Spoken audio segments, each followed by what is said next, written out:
विद्यार्थियों, कबीर को हम पढ़ रहे हैं और उसी श्रृंखला में आज कबीर का पद है, चलो बिचरी से लेकर कहे कबीर जुलहा तक। विद्यार्थियों, व्याख्या कर रही हूँ मैं।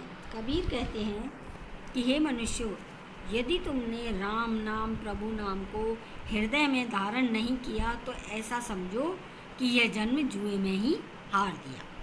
मैं पुकार कर इस विचार की घोषणा करता हूँ, इससे तुम सावधान हो जाओ। हे सन्यासी, तुम शीश घुटाकर कानों में मंजूषा धारण कर प्रसन्न होकर क्या बैठे हो? तुमने बाहर ही तो शरीर पर भस्म रमा रखी है, तुम्हारा हृदय तो विषय वासना विकारों से गंदा है। इन बाह्य आडंबरों से ही तो प्रभु प्राप्ति नहीं हो पाती। उस प्रभु का स्थान अत्यंत उच्च स्थल पर है, किंतु वहाँ पहुँचने में दंभ और काम बहुत बाधक हैं। रस्सी डालकर जब काल तुम्हें खींचेगा तब तुम्हारी क्या लज्जा शेष रह जाएगी।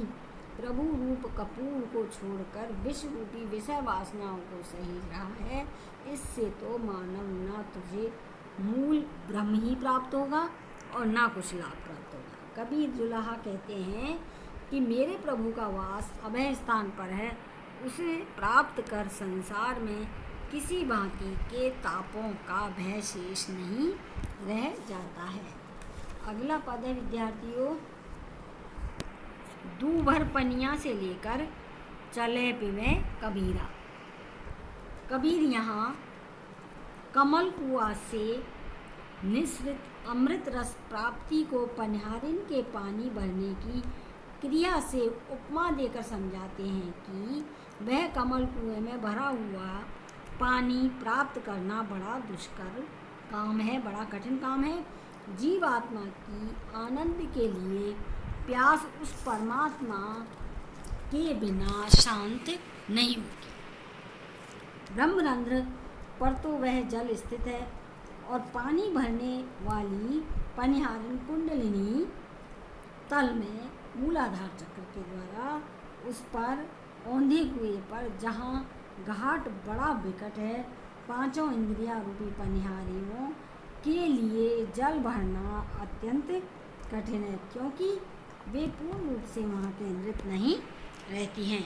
कबीर ने यही दुष्प्राय प्राप्त जल अमृत गुरु के उपदेश में केवल ज्ञान प्राप्त कर लिया है और वह हर्षित होकर इसका पान करता रहता है। आगे का पद है विद्यार्थियों, थोड़ा ध्यान से सुने जिससे हमारी कबीर की पदावली पूरी हो सके।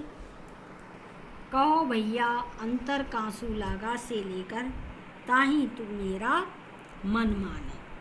कबीर कहते हैं, शून्य ब्रह्मरंध्र की क्या स्थिति है, यह कोई भाग्यशाली तत्व ज्ञाता ही जान सकता है।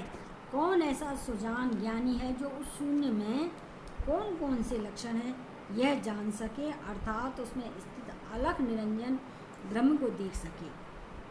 जिस संसार को तुम देख रहे हो अर्थात विषय वासनाओं में फंसे रहे हो, वहाँ आनंद नहीं, वहाँ तो अगम्य अलख ब्रह्म के ही पास स्थित है।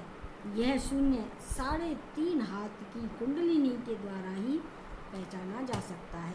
कबीर कहते हैं कि मेरा मन तो उसी से प्रसन्न रहता है, हर्षित होता है जो शून्य को पहचान गया है, जिसने प्रभु का साक्षात्कार कर लिया है। इसमें विशेष विद्यार्थी कबीर ने यहाँ उस भक्त की प्रशंसा की है जो ईश्वर से साक्षात्कार शून्य के रहस्य को समझ गया है। अगला पद है विद्यार्थियों,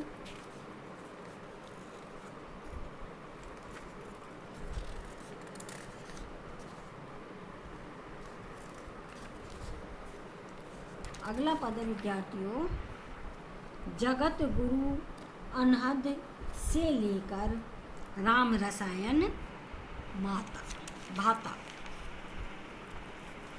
मैं व्याख्या करती हूँ विद्यार्थियों, ध्यान से सुनो, आखिरी है फिर आगे पढ़ेंगे बाकी पद।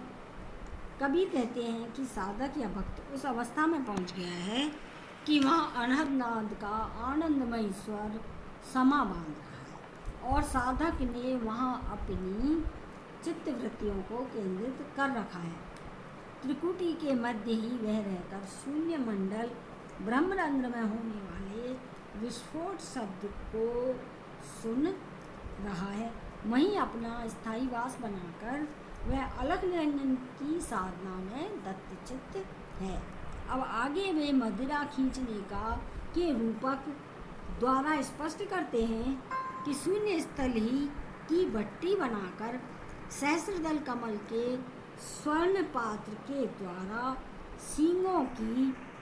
सींगी की उड़ीक लगा दी है, जिससे अमृत निःसृत हो रहा है। इस अमृत का पान साधक की आत्मा करती है और इसको पीकर साधक सर्वोत्तम एवं सर्वश्रेष्ठ बन जाता है। इसलिए 3 लंकों के स्वामी के समान उसे अपना वैभव इस समय प्रतीत होता है। कबीर कहते हैं कि पूर्ण पुरुषोत्तम के रंग में कबीर पूर्णतः रंग गया है और वह अन्य किसी को नहीं जानता। वह जगत माया भ्रम में उलझा हुआ है, किंतु मैं राम रसायन के आनंद से मतमस्त हूँ। इसमें विशेष जो आएगा वो पहला ये है कि यह कबीर के योग साधना को संपूर्णतः स्पष्ट करता है। योग साधना के अनहदनाद गगन त्रिकुटी सींगी गगन भाटी रस चरणा सबका वर्णन नाथपंथी योग साधना के अनुकूल किया गया है और इसमें रूपक अलंकार